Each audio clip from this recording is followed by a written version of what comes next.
I hired a woman to clean the house while my whole family was out.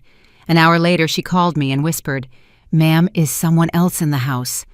I froze. "No, why do you ask?" "There's a woman on the second floor." I started shaking. "Get out of there right now." I called the police and sped back home. I'm glad you're here. If you're watching this video, give it a like, subscribe to Elderly Stories, and tell me in the comments where you're listening to my revenge story from. I want to know how far it's gone. That day I woke up planning to clean the house. I wanted everything to be tidy, especially before the rains came when the humidity makes everything feel heavier. I rolled up my sleeves, grabbed a rag, and stood in front of the living room window ready to start. While I was cleaning the glass, the phone in my pocket buzzed. I looked at the screen. It was Elena, my childhood friend, who I hadn't seen in many years. Her cheerful voice filled the phone, telling me she was just passing through town for one day and wanted to invite me for coffee. I felt my heart warm hearing her familiar voice. Elena and I shared so many memories, running through the fields, staying up late, talking about our dreams. How could I say no, but thinking about everything I had to clean? I hesitated for a moment. I couldn't just leave the house like this. Then I remembered Caroline, the girl who lived down the alley near my house. She was in her early 20s, petite kind, and needed extra work to pay for her studies. I called her, and she accepted right away gratefully. I gave her specific instructions, clean the library scrub the second floor stairs, and above all, be careful with my husband Stephen's old shelves where the dust collected. I left her a spare key and asked her to lock up tight when she finished. I drove to the coffee shop, The Garden, where Elena was waiting. We sat under a big tree. She told me about her life in the city, about her adult children, and I told her about Stephen, his job as a writer for the newspaper, and my quiet, though sometimes empty, days. We laughed, remembering old times. In the middle of our chat, my phone rang again. I saw the number. It was Caroline. I smiled, thinking she was calling to say she was finished. But when I answered, I didn't hear her usual timid voice. Instead, I heard heavy breathing like she was trying to hold back panic. "Mrs. Emily," she whispered, her voice trembling so much I could barely hear her. "Is someone else in the house?" My heart stopped. "No," I replied, trying to sound calm. "I'm having coffee. Oh, my husband is at the newspaper. He won't be back until tonight." "What's wrong, Caroline?" On the other end, there were a few seconds of silence, just her short, gasping breaths. Suddenly, her voice broke. "There's a woman on the second floor. I was cleaning the stairs and I saw her. She was wearing a long white dress. Her hair was a mess. She walked down the hall and disappeared into the last room." Her words were like an icy knife in my chest. I tried to stay calm, but the hand holding the phone was shaking. My first thought was that someone had broken in. The house was old, but we always locked everything carefully. How could anyone have gotten in? I apologized to Elena, telling her I had an emergency. She looked at me worried, but I just shook my head, unable to explain more. I told Caroline over the phone. "Caroline, get out right now. Lock the door and wait outside. I'm on my way." I called the police while I drove, my voice choked with anxiety. I explained that there was an intruder in the house trying to give details, though my mind was a whirlwind. I tried calling Caroline again, but she didn't answer. Every ring that went unanswered made my heart beat harder, like it was going to burst out of my chest. I imagined the worst, that something had happened to her, or that the intruder had attacked her. That day, the streets of my town seemed endless, even though I was flooring the accelerator. When I got home, the police car was already parked in front of the door. Caroline was sitting huddled on the step, her face pale, her eyes wide with fear. I ran to her, hugged her, and asked anxiously, "Are you okay? Did you see anything else?" Caroline just shook her head, her lips pressed tight as if she couldn't speak a single word. Two police officers, one middle-aged with a serious look and a younger one, came out of the house. They said they had checked every corner, every room, every closet under the beds, even the shed in the backyard. There was no one. There were no signs of forced entry. All the doors and windows were locked, without a single scratch or strange footprint. I sighed in relief, but the feeling of unease wouldn't leave me. Caroline said, still trembling. "I swear I saw her, Mrs. Emily. She didn't seem real. She was like a shadow. I'm not brave enough to go up to the second floor again." I patted her shoulder to comfort her, but inside a doubt began to grow. This house was over 70 years old. It had belonged to Stephen's family before we moved in. The stone walls, the creaking wooden doors, the dark corners, they had always made me feel like they were hiding something. But a woman, I couldn't imagine it. Just then, I heard Stephen's car pull up the stone driveway. He got out, his face surprised to see the police car and me next to Caroline. I grabbed his arm and quickly told him what happened. I expected him to be worried like me, to want to find out what was going on. But Stephen just smiled slightly, a smile I had rarely seen. He went over to Caroline, gave her a pat on the shoulder, and said in a soft, almost mocking voice, "You were probably just tired and mistook a reflection for a shadow. Our house is old. It has a lot of corners that play tricks on your eyes." Caroline looked down without saying another word. I looked at her, my heart sinking. I knew she wasn't a girl prone to fantasies. She was hard-working, honest.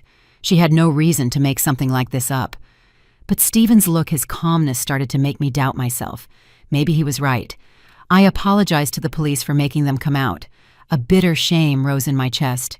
I paid Caroline, told her to go rest, and promised I would call her if I needed her. 3 months later, I officially retired. No more rushed mornings getting ready for work, no more endless meetings, no more days racing against deadlines. The old house in my quiet town became my world, but the change of pace made me lose sleep. Every night I lay awake, staring at the ceiling, listening to the ticking of the clock in the darkness. On those nights, I started noticing strange sounds coming from the attic.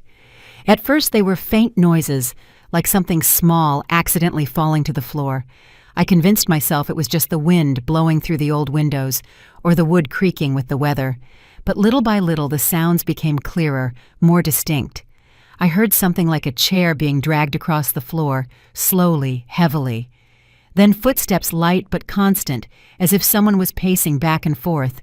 Sometimes I even heard the rustling of paper, as if someone was quietly turning the pages of a book. I told Stephen one morning while we were having breakfast in the kitchen. I tried to keep my voice calm, but I couldn't help feeling unsettled.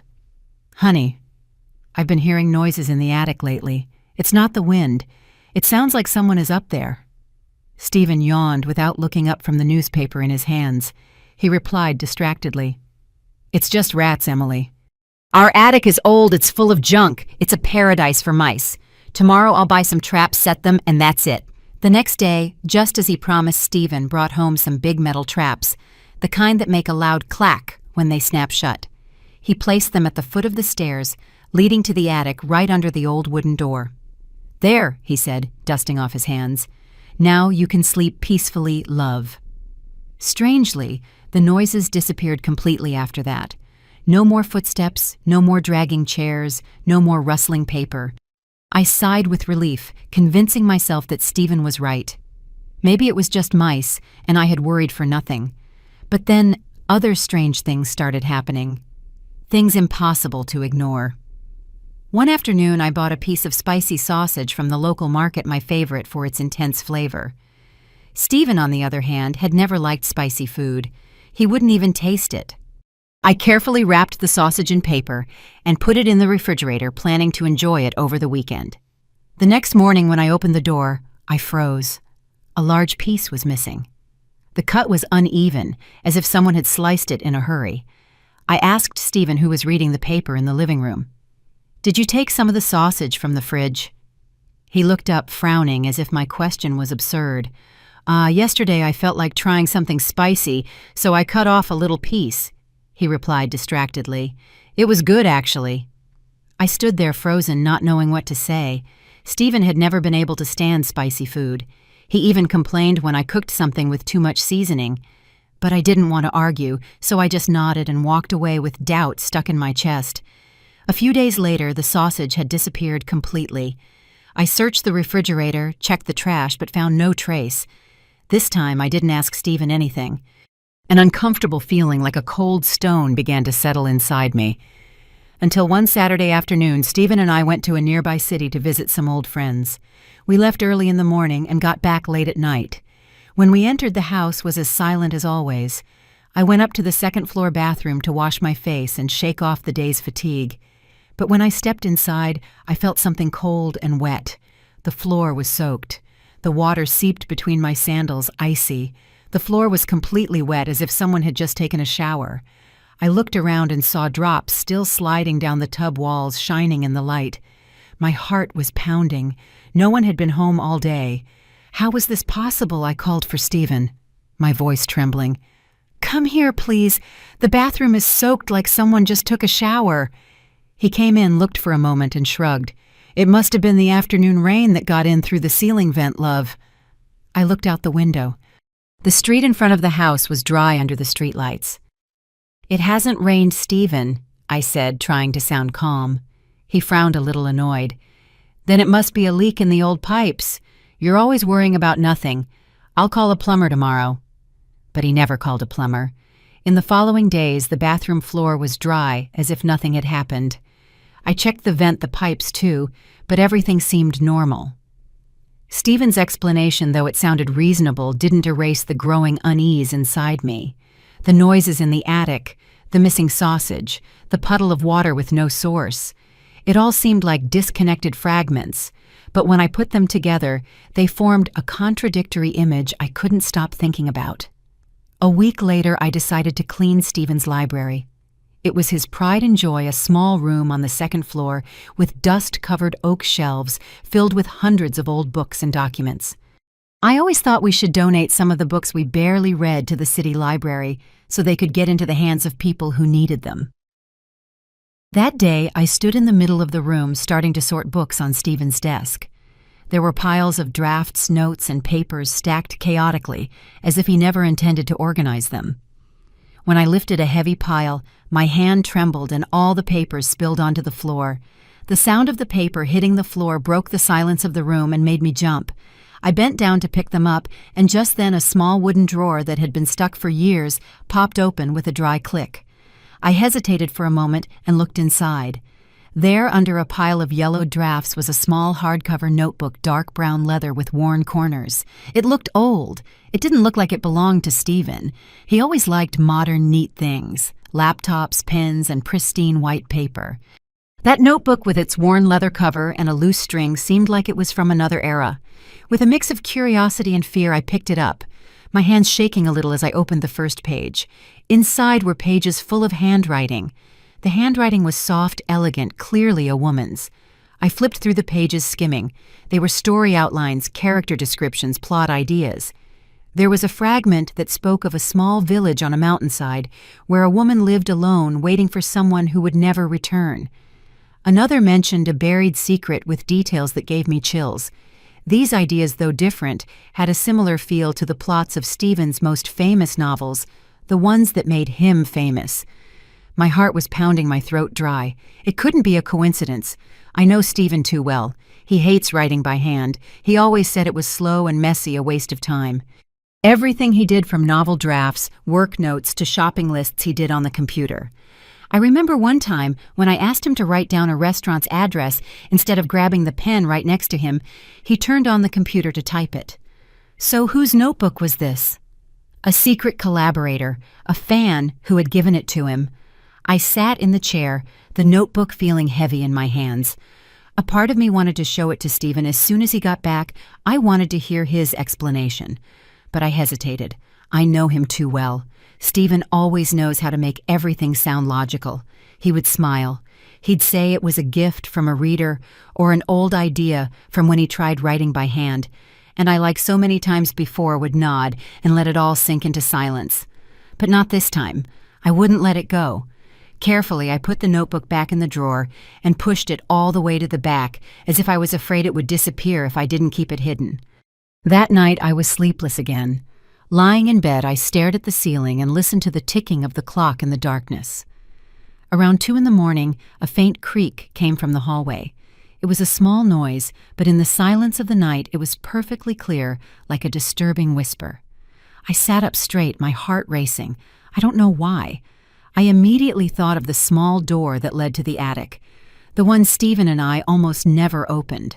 I got up carefully without turning on the light, afraid the brightness would shatter the truth I was about to discover. The faint moonlight came through the window just enough for me to see a crack. The attic door was ajar. A cold, damp draft drifted down, bringing the smell of old paper and confinement. I stood frozen, my feet glued to the floor. Fear mixed with curiosity paralyzed me. I went back to the room and gently shook my husband's shoulder. "Stephen, wake up. The attic door is open." Stephen groaned, half asleep, and got up annoyed. He put on his slippers and walked ahead of me down the hall without a word. But when we got there, the door was closed with the latch in place, as if no one had touched it. I stared at it looking for any sign. A scratch, a crack, nothing. Stephen turned to me with an expression of exhaustion and disappointment. "Emily," he said in a grave, tired voice, "you're too tense lately. You're not sleeping well. That's why you're seeing things that aren't there. Go back to bed. Go on." He walked me back. I lay down, but kept my eyes open, fixed on the ceiling. For the first time, I began to doubt myself. What if I really had imagined it all?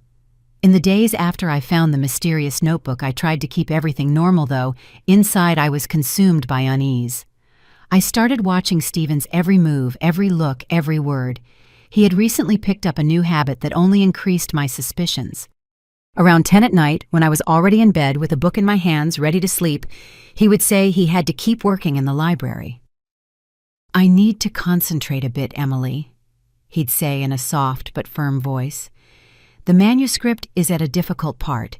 You go to sleep first." I would nod, smiling, but every time the library door closed, I felt an invisible distance growing between us. One night I woke up thirsty. The clock on the table marked almost 1 in the morning, and the second hand seemed to be counting something in the darkness. I reached out to touch Stephen, but the bed was empty. The sheets were cold, as if he had never even been in bed. My heart skipped a beat. A wave of anxiety washed over me. Where was he? I put on a thin robe and went out into the hallway, thinking maybe he had fallen asleep at his desk, like other times when the publisher's pressure exhausted him. I walked down the dark hallway.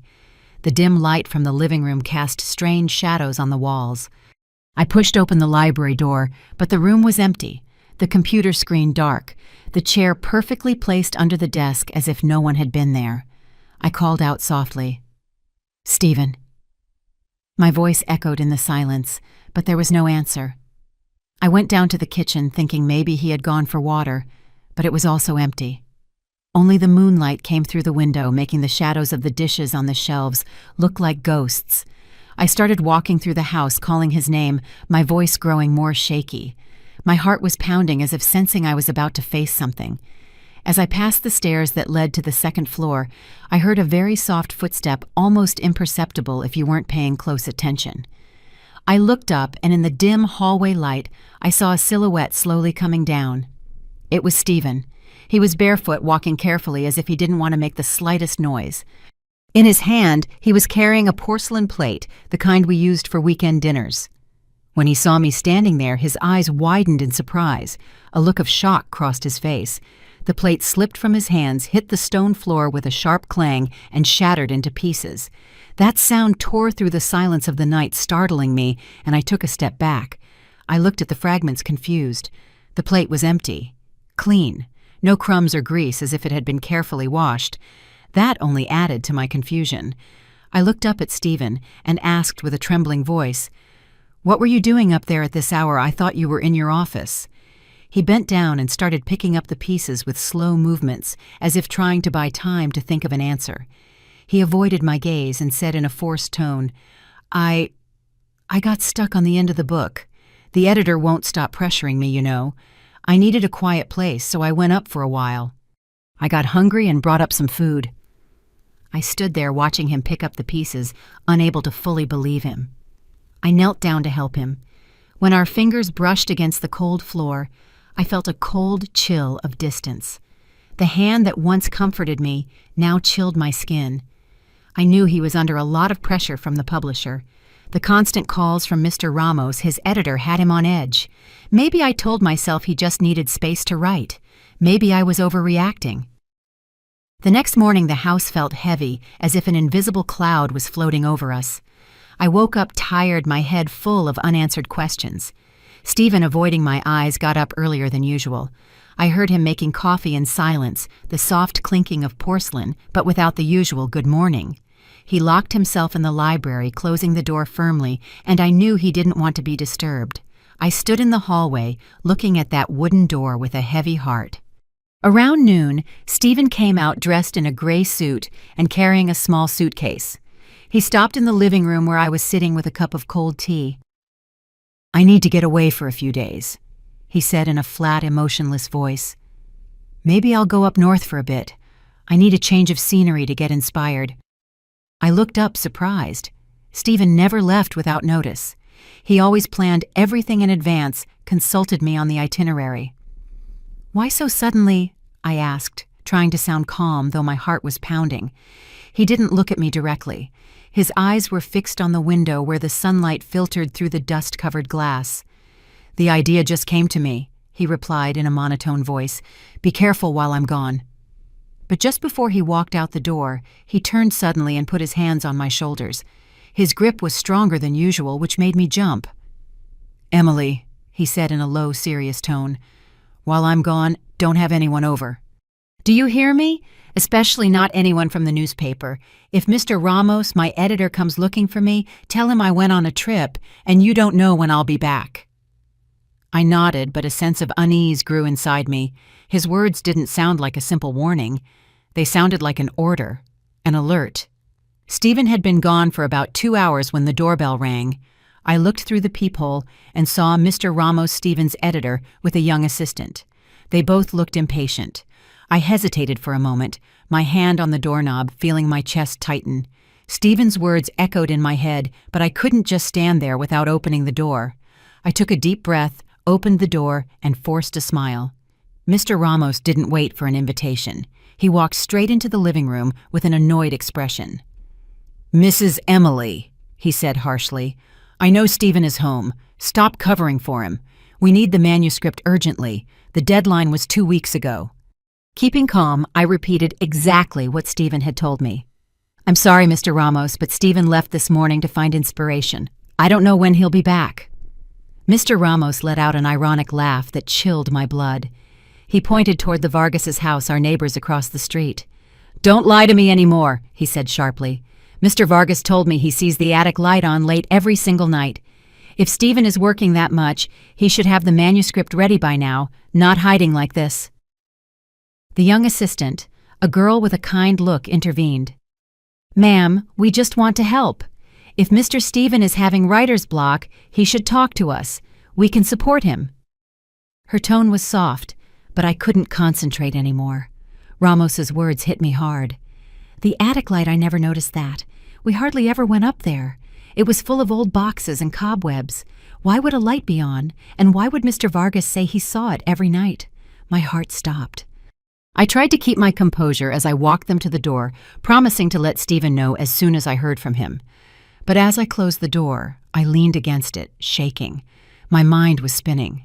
The scattered fragments were starting to fit together. The noises in the attic, the missing sausage, the puddle in the bathroom, the mysterious notebook, the empty plate, and now the light. Everything pointed to the same place, the attic, that forgotten space I hadn't been up to in years. I didn't feel scared anymore. Instead, a cold determination began to grow inside me like a silent flame pushing me to find the truth. I went to the backyard shed where a weak light from the street lamp snuck through the crack in the door.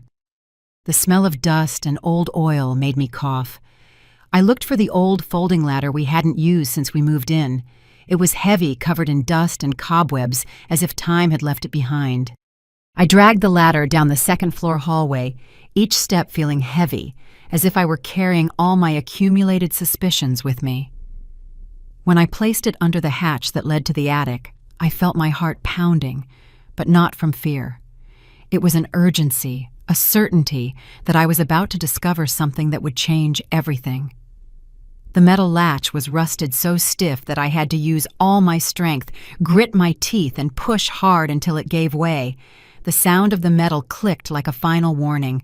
I lifted the cover of the door, and a wave of hot, damp air washed over me, bringing with it the smell of old paper and many years of confinement. That smell turned my stomach, but I didn't stop. I turned on my phone's flashlight. The cold white light cut through the darkness. I took a deep breath and went up. Each step creaked under my feet as if guiding me to a world I wasn't ready for. The attic was bigger than I imagined. A dark space full of stacked cardboard boxes, old furniture, covered with dusty white sheets and cobwebs hanging like ghostly curtains. The only light came from a small, dirty window casting opaque rays onto the wooden floor. I scanned the flashlight across the room, my heart beating so hard it felt like it would burst from my chest. In the farthest corner of the attic there was a small, tidy space like an oasis in the middle of the chaos. A wooden table, a chair with a broken leg, and a dimly lit oil lamp casting a yellowish, almost dying light. And then I saw her, a woman sitting with her back to me. She was thin, with long, white tangled hair falling over her shoulders like a forgotten waterfall. She was wearing a yellowish-white dress with torn edges. The sound of a pencil scratching on paper was the only thing breaking the silence like a faint heartbeat of life. I froze, my throat closing up, unable to speak. I stammered, Who's there?" My voice sounded weak, swallowed by the darkness. The pencil stopped. The woman turned her head sharply. Under the dim lamplight, her gaunt, pale face appeared. Her eyes were sunken, tired, but with something familiar that made me tremble. My world fell apart. My legs gave out, and I had to lean on an old trunk to keep from falling. It was Marlena, my sister. The face I hadn't seen in 30 years, only in dreams and blurry photos. Marlena, who the whole family believed was lost forever, was here in the attic of my house, in a state that broke my soul. Around her, a small world of secret existence, a huge pile of handwritten manuscripts, several empty cans, rolling water bottles, a dirty blanket on a thin mattress, and an old bucket for her needs, all living proof of a life in captivity. Marlena looked at me, her dry lips trembling. She tried to speak, her voice hoarse, as if she had forgotten how. "Sister, Emily, but she couldn't say more. She just looked at me, her eyes full of tears, as if begging me for a forgiveness I didn't yet understand. I didn't hear anything else.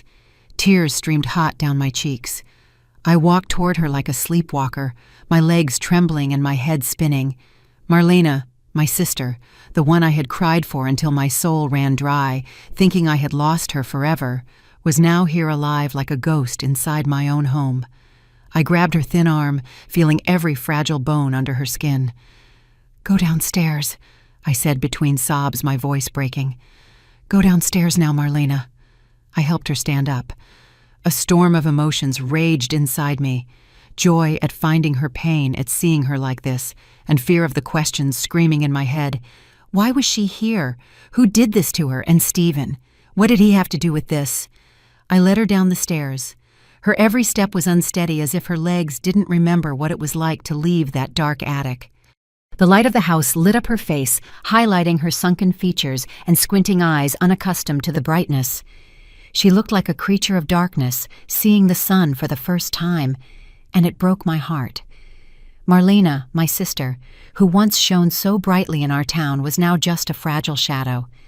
I took her to the living room. I sat her down carefully in the most comfortable armchair, where the soft light of a lamp fell on her like a caress. I ran to the kitchen, filled a glass of cold water, and with trembling hands I brought it to her. Marlena tried to hold it, but her hands shook so much that the water spilled. I knelt, held the glass, and helped her drink sip by sip. Tears burned my eyes, but I held them back. I didn't want her to see me weak. She needed me to be strong, at least for now. After a few sips, Marlena started to cry. It wasn't a soft cry. It was a silent scream, as if all the years of repressed pain were bursting out at once. She collapsed onto my shoulder. Her thin body trembled, and I just held her tight, feeling every vertebra through her clothes. I didn't ask her anything. I just stayed there in silence, letting her cry, letting the tears wash away some of the weight she had carried for so long. When Marlena finally calmed down, she began to speak in a broken voice, barely a whisper. "Sister Emily," she murmured, looking at the floor, unable to meet my eyes. I never thought I'd see you again, especially not like this. I took her hand, squeezing it gently, trying to give her some warmth. Tell me, Marlena, I said, my voice firm but tender. What happened? Why are you here? Then she started to tell me. Every word was a stab. She told me about that fatal night 30 years ago when her life fell apart. Richard, her boss at the paper, had asked her to his apartment to talk about work. Marlena, young and naive, believed him. But when she arrived, Richard was drunk. His look was no longer that of a boss, but of a predator. He tried to force himself on her, his voice thick with threats. Marlena fought back with all her strength. She pushed him, but he didn't stop. In the middle of the struggle, panicking, she grabbed a small marble statue and hit him over the head. "Sister, I just wanted him to stop," she said, her voice choked. I didn't want that to happen." But the blow was too hard. Richard fell to the floor, hitting his head on the coffee table, and lay motionless, showing no signs of life. Marlena said she froze, not knowing what to do, her mind blank with fear. Just then Stephen showed up. He said he was just stopping by to invite her to dinner at our house, but when he walked in, he witnessed the terrifying scene. "I wanted to call the police, sister," Marlena said, her eyes red. "I wanted to turn myself in, do the right thing, but Stephen wouldn't let me. He stood there looking at her with a chilling calmness. "You'll go to jail, Marlena," he said in a cold voice. "You'll lose your whole life. Let me help you. For Emily's sake, I'll protect you." I listened, my body cold. Stephen, the husband I loved, the one I trusted, had manipulated my sister using my own love for him. He convinced Marlena that hiding the truth was the only way to protect me, to keep our family from bearing the shame. That night, under the cover of darkness and the isolation of the Santa Rosa Hills, Stephen took Richard's body in his car alone. He dug a grave on the hillside in a place no one knew and buried the secret there. Then he brought Marlena to our house when I was already asleep and hid her in the attic. "It's just temporary," he told her, "until things calm down." But temporary turned into 30 years. Stephen turned Marlena into a ghost, living in secret in her own sister's house. When the police investigated, they discovered Richard had withdrawn a large sum of money before he disappeared. Stephen skillfully spread the rumor that Marlena and Richard were having an affair and had run off together. That story, combined with both of their disappearances, made everyone, including me, believe it. The investigation stalled, and Marlena, in the eyes of the world, became a fugitive who had abandoned her family. I stood there, tears streaming down my cheeks, but not from sadness. It was rage. It was the pain of betrayal. I remembered the days after Marlena's disappearance when I cried until I had no strength left, when our mother aged overnight from grief. I remembered Stephen's sudden literary career, his successful novels, the wealth and fame we achieved. Everything in the end built on my sister's pain and sacrifice. "I didn't know, Marlena," I whispered, my voice broken. "I didn't know. I trusted him. The first few years in the attic were hell, sister." Marlena continued, her voice hoarse, her gaze distant, as if reliving those dark days. "I lived in fear and guilt, and with an unbearable loneliness. Every night I dreamed the police were coming for me, or worse, that I'd be trapped in the darkness forever." She paused and took a shaky breath. To keep from going crazy, I started writing. I wrote about the stories I dreamed of, about worlds where I could be free, where I wasn't a shadow. I listened, feeling every word like a stab.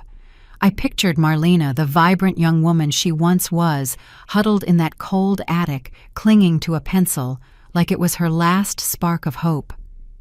"And one day," she continued, "Stephen found my writings. I thought he would encourage me, but no, sister. His eyes lit up like he had discovered a treasure. He said, 'Marlena, you have talent. Write for me. I will be your voice to the world.'" I was paralyzed, my head spinning. I remembered that time when Stephen suddenly announced he was quitting his accounting job at the newspaper to follow his passion for writing. Friends and family were shocked because he had never shown any interest in literature before. I was so proud of him, thinking he had found a creative spark I never knew he had. But now the truth was a slap in the face. Stephen wasn't a writer. He was a thief who had stolen Marlena's talent, turning her into a ghostwriter, a literal ghost locked away in my own home. Marlena continued, her voice trembling, but full of bitterness. Many times I wanted to stop, to turn myself into the police. I couldn't stand the guilt, the feeling of living a life that wasn't mine. But every time I said so, Stephen threatened me. He said if I turned myself in, you would be the one to suffer most. He said you couldn't handle the shock of knowing your sister had committed a crime and your husband was her accomplice. He said you would lose everything, your family, your reputation, everything you love. I bit my lip. Tears streamed down my cheeks. Marlena's words tore my heart apart. Stephen had used my love and Marlena's love for me to manipulate her, to keep her in the darkness. I covered my face, trying to stop the sobs. "Forgive me, Marlena," I whispered, my voice broken. "I didn't know. I never imagined." But Marlena shook her head, took my hands, and her thin fingers squeezed mine tightly, as if trying to pull me out of the pain. "Don't apologize, sister," she said. "I let him manipulate me too. I was scared. I thought doing what he said was the only way to protect you." She said living in secret had become harder and harder, especially since I retired and spent more time at home. Before, since I left early and came back late and went to bed right after dinner to rest for the next day, I never noticed. "That's why I had to shower quickly when you two left," she said, looking down. "That's why I had to steal food from the refrigerator at night. I tried not to leave a trace, but sometimes I was clumsy." "Like the puddle of water in the bathroom or the piece of sausage you bought." I suddenly remembered all those strange details, signs I had chosen to ignore. Now it all made sense, but a sense too painful to accept. I thought about Stephen's novels that I had read and admired. I had always wondered why the settings seemed so old, so nostalgic, as if time had stopped decades ago. The characters didn't use cell phones. There was no internet. They wrote letters. They waited in vain like lost souls. Now I understood. It wasn't a literary style. It was because Marlena's world really had stopped 30 years ago. She was trapped in the past. She could only write about what she knew. Those stories of two people who never managed to find each other, they were a reflection of her own tragedy. A life cut off from the outside world.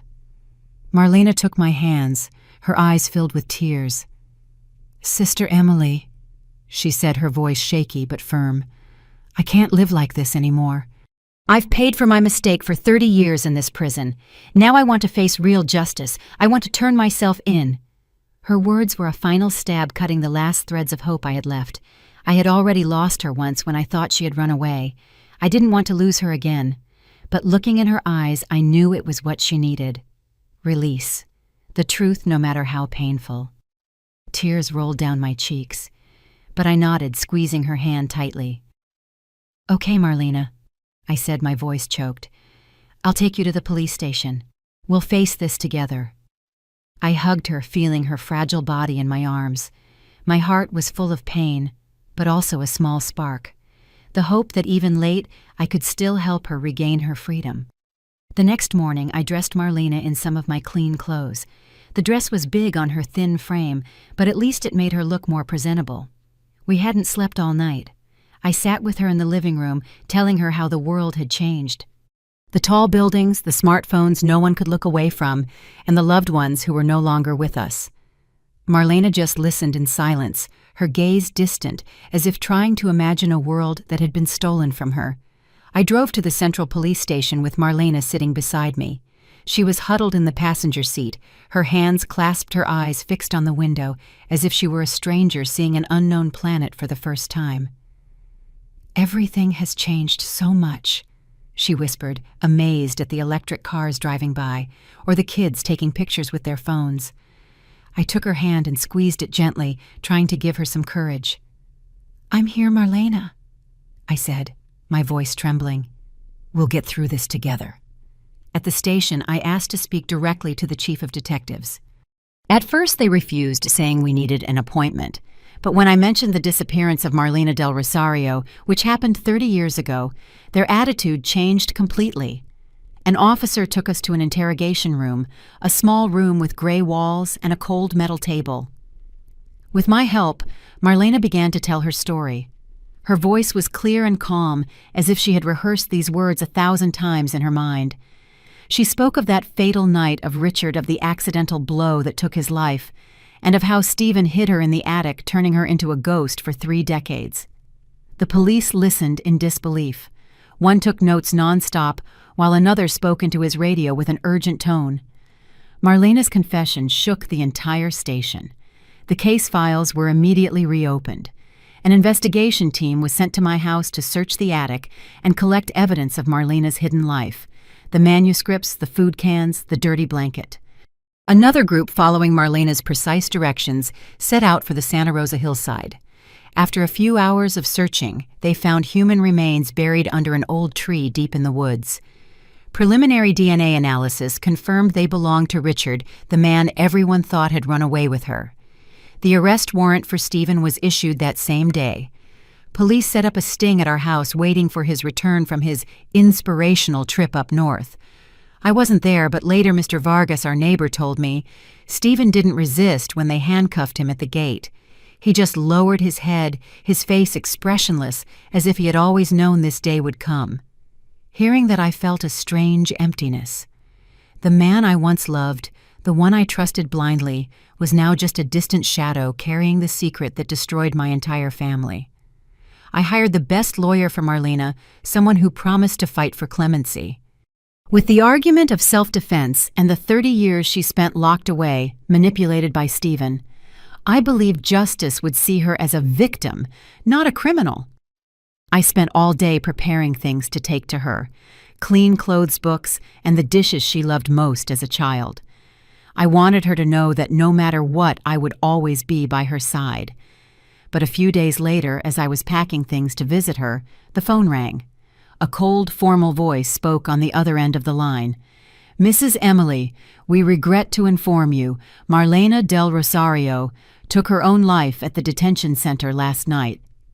The phone slipped from my hands and hit the floor with a dull thud. My world shattered all over again. Marlena, my sister, the one I had just gotten back, had chosen to leave forever, leaving me alone in a pain that had no words. She had told the truth, she had faced her past, but perhaps she couldn't bear another trial or the stares of an unforgiving world. The officer said Marlena had left a letter for me. They gave it to me that afternoon. I held it with trembling hands, looking at her soft, familiar handwriting, the same I had seen in the attic notebook.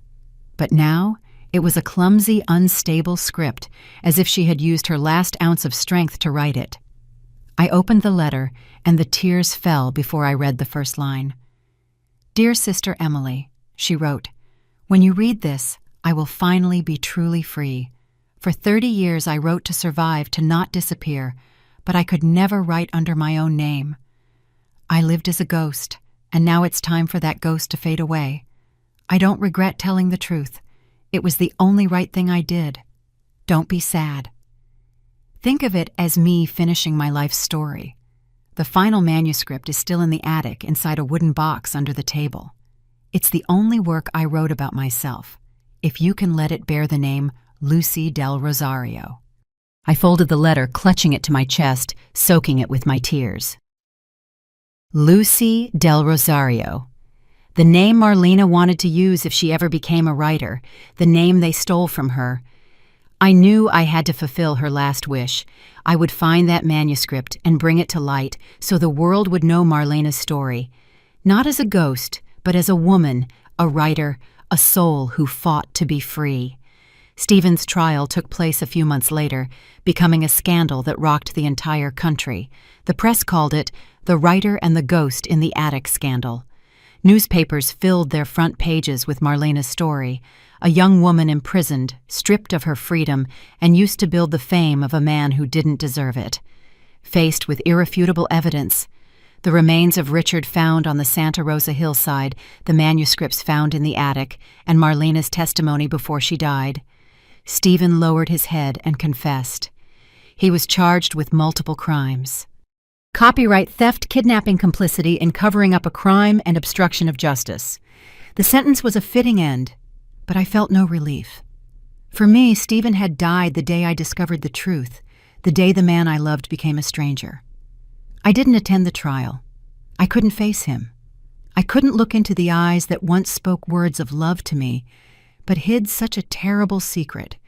Instead, I returned to the house which was once a home, but now was just a space full of painful memories. One afternoon, as the sunlight faded on the cobblestone street, I decided to go back to the attic. This time I no longer felt fear or oppression. I climbed each step with a flashlight in hand, but my heart felt lighter, as if I were looking for a part of Marlena she had left behind. I found the wooden box under the table, just as she had written in the letter. It was a small old box, but well kept, as if it held her last treasure. Inside was a pile of manuscripts carefully handwritten on yellowed pages. Marlena's smooth, flowing handwriting was clear, as if she were right there telling me her story. I brought the box down to the living room, sat under the desk light, and began to read. It was an autobiography, a novel about her own life. She wrote about our childhood, about the days running through the fields of our town, about the dreams of being a writer she once confessed to me. She told of the terrible night that stole her future, the 30 years lived in darkness, and the incredible strength she had to keep her soul from breaking. Every page was a stab, but also a song of resilience, of a love for life, no matter how hard it was. I spent weeks editing the manuscript, carefully reviewing every line as if I were touching Marlena's soul. There were nights I stayed up until dawn, tears running down my face as I read the passages where she spoke of her loneliness in the attic, or the times she imagined being free, walking out into the sunlight. The book wasn't just her story, but the voice of a forgotten person stripped of her identity. I knew I had to bring it to the world so Marlena wouldn't just be a name in my memory, but a true writer. I contacted the publisher that had worked with Stephen. At first they were hesitant, fearful of the scandal surrounding him, but when I sent Marlena's manuscript, they were completely convinced. "This is a masterpiece," the editor told me over the phone, his voice full of emotion. "We will publish it, and we will do it with all the respect Marlena deserves." The book was published under her real name, Marlena del Rosario. On the first page, instead of a prologue, I wrote only one sentence: "No one should be imprisoned in darkness, especially if they love the freedom." It was my message to her, to my dear sister, who I loved more than anything in this world. The book became a phenomenon. Readers from all over the country and then the world were moved by Marlena's life story. They admired her literary talent, the sincerity and poetry in every line. Stephen's old works, now re-released under Marlena's name, also sold again as a way of serving justice. Marlena, though she was gone, finally became a true writer, recognized and loved. I read the reviews, the letters from readers, and felt my heart tighten, but warmly. "You did it, Marlena," I thought. "You got your voice back." I still go up to the attic sometimes. It's no longer a place of confinement, but has been cleaned and turned into a small library. I open the window to let the sunlight in, illuminating the shelves where Marlena's works are placed with respect. I stand there looking out at the street full of life. Marlena's voice has been recovered and justice in some way has been served. I know she is somewhere in the sunlight, in the pages of books, and in my heart, free forever. And when it was all over, I understood something. No wall is thick enough to imprison the truth forever. A lie, no matter how skillfully hidden, rots over time like the dust covering old shelves. Marlena's life proves that. Silence can sometimes be crueler than guilt, and that fear can turn a person into a ghost within their own existence. If there is one lesson I want to leave you with, it's this: dare to face the truth no matter how painful it may be. Speak up even if your voice trembles, because only when we dare to step out of the darkness are we truly free. And only when the truth is spoken can imprisoned souls find rest. The story you just heard has had names and places changed to protect the identity of the people involved. We don't tell it to judge, but with the hope that someone will listen and stop to reflect. How many women are suffering in silence inside their own homes? I truly wonder. If you were in my place, what would you do? Would you choose silence to keep the peace? Or would you face everything to get your voice back? I want to know your opinion because every story can become a candle that lights the way for others. God always blesses, and I am sure that courage will lead us to better days.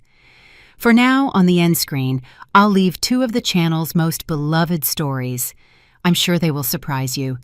Thank you for staying with me until this moment.